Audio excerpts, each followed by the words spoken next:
আৰু এয়া আমি আপোনালোকক সচলৰ পৰিৱেশ এই মুহূৰ্তত দেখাবলৈ চেষ্টা কৰিছোঁ সচলত প্ৰতিবাদৰ মাজতেই ভোগালী উদযাপন কৰিছে প্ৰতিবাদস্থলীতে মাঘৰ মেজি জ্বলাইছে প্ৰতিবাদকাৰীসকলে দীৰ্ঘদিনে প্ৰতিবাদ সাব্যস্ত কৰি আহিছে মৃত্যুঞ্জয় কৰ্মচাৰীসকলে আৰু সেই প্ৰতিবাদস্থলীতেই এনেদৰে প্ৰতিবাদকাৰীসকলে মেজিত অগ্নিসংযোগ কৰি প্ৰাৰ্থনা লোৱা দেখিবলৈ পোৱা গৈছে তাত উপস্থিত থকা আমাৰ সাংবাদিকৰ কাষলৈ আমি যাম আপোনালোকক দৃশ্যসমূহ দেখুৱাম আৰু যেহেতু দীৰ্ঘদিন ধৰি 108 কৰ্মচাৰীসকলে প্ৰতিবাদ সাব্যস্ত কৰি আহিছে তেওঁলোকৰ যিসমূহ দাবী সেই দাবীসমূহ পূৰণ কৰাৰ বাবে চৰকাৰলৈ আহ্বান জনাই আহিছে চৰকাৰক দাবী উত্থাপন কৰি আহিছে তেওঁলোকৰ যিসমূহ প্ৰাপ্য মজুৰিৰ পৰা আৰম্ভ কৰি যিসমূহ দাবী আছিল সেই দাবীসমূহৰ আহ্বান জনাই আহিছে চৰকাৰলৈ আৰু সেই সময়তে এনেদৰে প্ৰতিবাদস্থলীত তেওঁলোকে মেজিত অগ্নিসংযোগ কৰি কুশল মংগল কামনা কৰা দেখিবলৈ পোৱা গৈছে আমি পোনপটীয়াকৈ লৈ গৈছোঁ আমাৰ সাংবাদিক প্ৰস্তুতি গগৈৰ কাষলৈ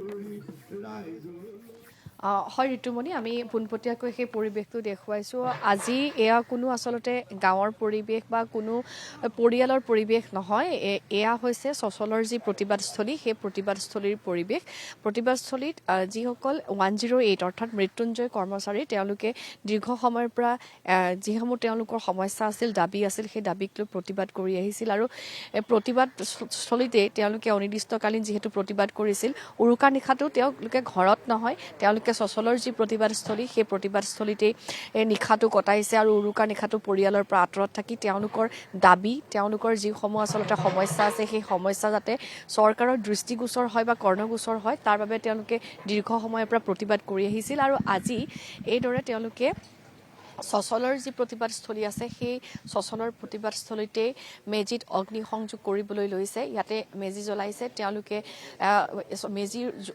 মেজিত জুই জ্বলাই আচলতে সকলোৱে আশা কৰিছে যে তেওঁলোকৰ যিসমূহ সমস্যা আছে সেই সমস্যাসমূহৰ লগতে তেওঁলোকৰ পৰিয়ালসমূহৰ লগতে ৰাইজৰ কুশল মংগল কামনা কৰি তেওঁলোকে মেজিৰ জুইৰ ওচৰত সেৱা অৰ্পণ কৰিছে আৰু দেখিবলৈ পাইছে যে আজিৰ দিনটো তেওঁলোকৰ বাবে অন্য যিসমূহ মেজি আজি বিহু মাঘৰ বিহুৰ মেজি জ্বলোৱাৰ পৰিৱেশ থাকে সেয়া পৃথক মই অকণমান তেওঁলোকে যিহেতু প্ৰাৰ্থনা কৰিবলৈ লৈছে সেই প্ৰাৰ্থনা কৰা পৰিৱেশটো পোনে পোনে দেখুৱাব বিচাৰিছোঁ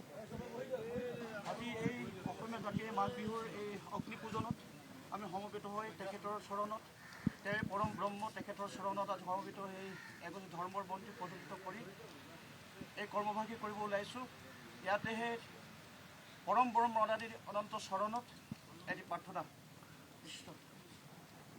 অপৰাধ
জগদীশ্বৰ পৰমাত্মা পৰমেশ্বৰ শংখ চক্ৰ গদা পদ্ম মহাত্ৰিশূল ধৰি জগত বিদিত প্ৰভু তুমি ব্ৰহ্মা তুমি বিষ্ণু তুমি মহেশ্বৰ সৰাচৰ জগতৰে তুমি ঈশ্বৰ প্ৰভু তুমি ঈশ্বৰ তুমি বিদে গতি নাই তুমি অগতিৰ গতি প্ৰভু আজি তোমাৰে সৃষ্টি কৰা এই আজি সন্তান সমবেত এই সচলত নিজৰ ন্যায্য প্ৰাপ্যৰ আন্দোলনত থাকি আজি এই পৰম জাতিৰ কৃষ্টিৰ এই মাঘ বিহুটি ইয়াত সকলোৱে নিজৰ আই বোপাই ভাই ভনীক নিজৰ মিতিৰ কুটুমক ঘৰত ৰাখি ইয়াত সকলোৱে সমবেত হৈ তোমাৰ চৰণত আজি অগ্নি পূজন হিচাপে মাঘৰ বিহুৰ এই অগ্নি পূজন হিচাপে তোমাৰ চৰণত সমবেত হৈ এই তোমাৰ চৰণত সেৱা এটি জনাইছে ইয়াতে বোলে কি জনাম তোমাৰ সেই মহাতাপ আৰু পোহৰে সমগ্ৰজনৰে আত্মাৰ মনৰ সমস্ত দুখ ইয়াতে যাওক আৰু আগন্তুক দিনলৈ সমস্তজনৰে মনত শান্তি বিৰাজ হওক, আগন্তুক দিশবিলাক ভাল হওক, তাকে প্ৰাৰ্থনা কৰি তোমাৰ চৰণত সেৱা জনাইছোঁ। আৰু বোলে কি জনাম প্ৰভু, দুনাই দুনাই দুনাই কৰোঁ নমস্কাৰ কৰা প্ৰভু দাসক উদ্ধাৰ, তুমি সমস্ত জগতৰ মূল, তুমি আদি, তুমি অন্ত, তুমি উদ্ধাৰকাৰী প্ৰভু। সেয়ে আমি সমবেত হৈ সকলোৱে তোমাৰ চৰণত সহস্ৰ কোটি প্ৰাৰ্থনা জনাইছোঁ প্ৰভু। আগন্তুক দিনবিলাক তোমাৰ কৃপা দৃষ্টিয়ে যি অথাই সাগৰত এই সমস্তজন পৰি আছে, সেই অথাই সমুদ্ৰৰ পৰা তুমি উদ্ধাৰ কৰিবা আৰু সকলোকে তুমি এটা নতুন জীৱন, নতুন পুৱা দি পেলাই সকলোকে আগন্তুক দিনবিলাক সুন্দৰ কৰি তুলিব বুলি তাকেই তোমাৰ ওচৰত সেৱা জনালোঁ প্ৰভু। কৃষ্ণ কৃষ্ণ হৰি ওম ৰাম হৰি সন্তোষৰতে হৰি বোলা।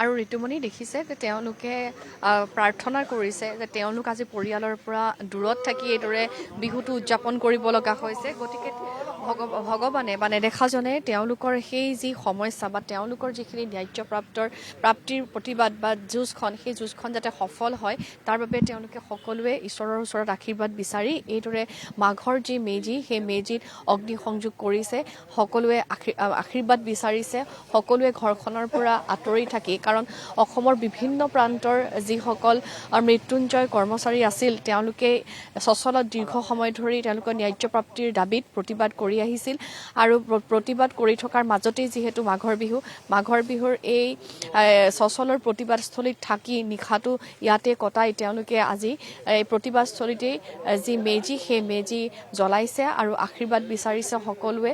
তেওঁলোক কিছু পৰিমাণে আৱেগিকো হৈছে, কাৰণ আজিৰ দিনটোত সকলোৱে পৰিয়ালৰ সৈতে থাকি মেজিৰ যি জুইৰ মাঘৰ মেজিৰ যি সেই বা আশীৰ্বাদ ল'ব বিচাৰে।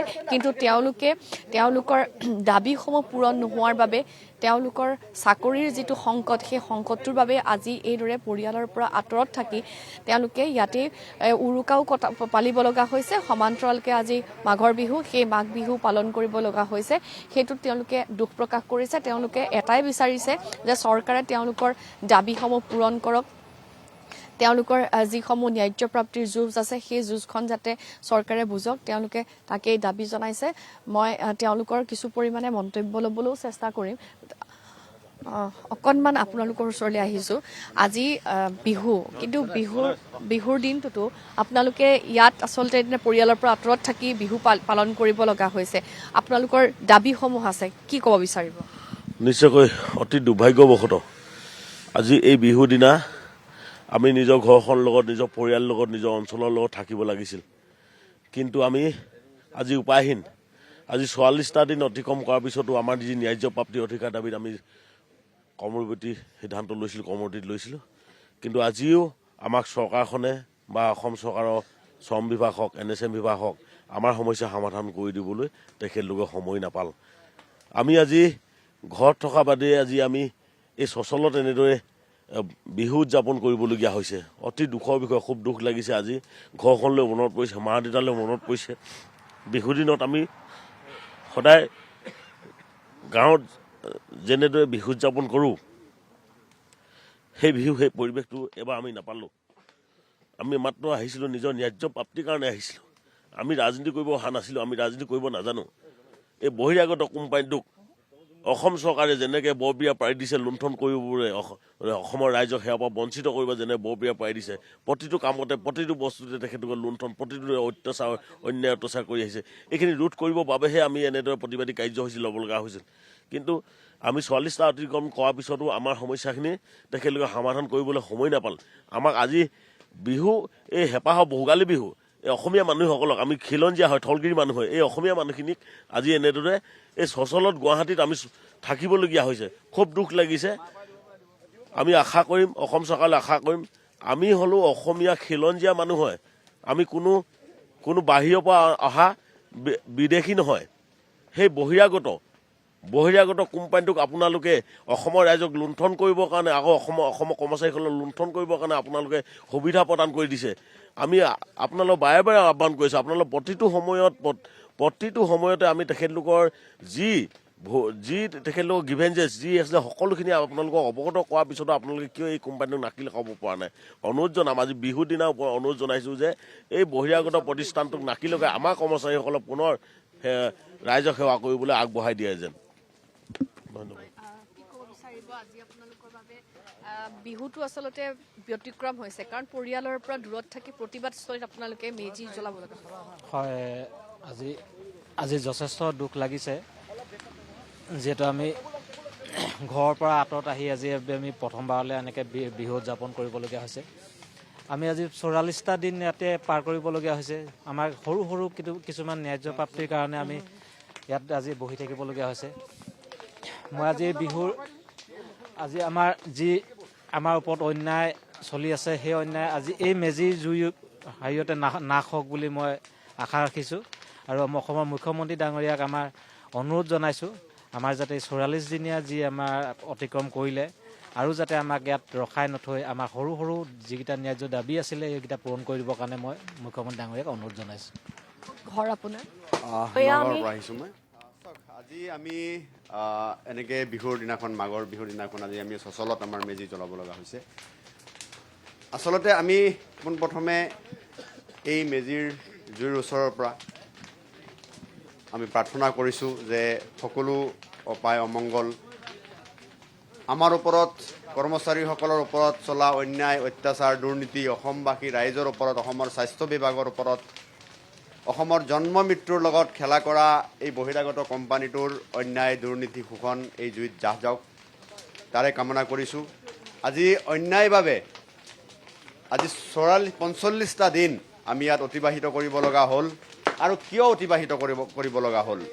আমাৰ কিছু ন্যায্য দাবী আছিলে, আমাৰ কিছু মৌলিক অধিকাৰ দাবী আছিলে, কৰ্মচাৰীসকলৰ কিছু মৌলিক দাবী, সেই দাবীখিনিক আমি উত্থাপন কৰি আজি 45 দিনে আজি এই চচলত আমি অৱস্থান ধৰ্মঘট কৰিব লগা হ'ল। আৰু এই অসমীয়া যুৱক যুৱতীসকলৰ ন্যায় আৰু ন্যায্য প্ৰাপ্তিৰ দাবীক আওকাণ কৰি এই বহিৰাগত কোম্পানী, যি কোম্পানীটিয়ে 2008 চনৰ পৰা অসমৰ জনস্বাস্থ্যৰ লগত তেওঁলোকে অন্যায় আৰু ভ্ৰষ্টাচাৰ কৰি আহিছে, সেই কোম্পানীটোক ক'ৰবাত নহয় ক'ৰবাত অসমৰ আমোলাতন্ত্ৰই, অসমৰ শ্ৰম বিভাগে, অসমৰ ৰাষ্ট্ৰীয় স্বাস্থ্য বিভাগৰ আমোলাতন্ত্ৰই সেই কোম্পানীটোক, বহিৰাগত কোম্পানীটোক তেওঁলোকে বৰপীৰা পাৰি দিছে।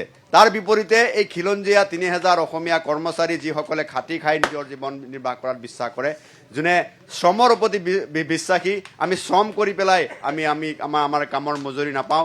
গতিকে আজিৰ এই দিনটোতে, এই পবিত্ৰ দিনটোতে সমগ্ৰ অসমবাসী ৰাইজক আমি অনুৰোধ জনাম যে আমাৰ যিখিনি দাবী আছিলে, আমাৰ যিখিনি ন্যায্য প্ৰাপ্তিৰ দাবী আছিলে, এই দাবীখিনিৰ ওপৰত আপোনালোকে নিশ্চয়